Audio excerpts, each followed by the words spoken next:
ঘুম থেকে কেউ ডাকলো না যে তাকে, ভোরে উঠে বলল ছেলে মাকে, কেন আমায় ডাকোনি ঘুম থেকে, রাখলে রোজা আমায় ঘুমিয়ে রেখে।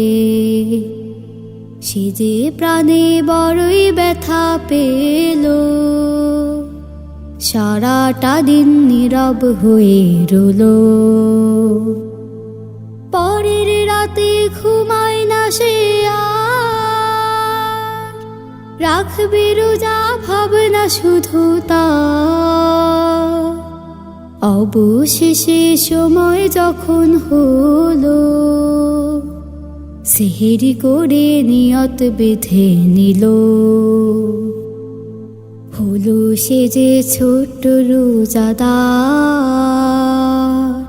ওই ছেলেটির দুঃখ নাই যে আর। সকাল গিয়ে দুপুর যখন হলো, ক্ষুধায় তৃষ্ণায় কাহিল হয়ে গেল। বলল বাবা রোজা ভেঙে ফেলো, আগের মতো আজও হাসো খেলো। রোজা আমার দিয়ে দেব তোমার, তবু সে রোজা ভাঙতে রাজি নয়, তবু সে রোজা ভাঙতে রাজি নয়।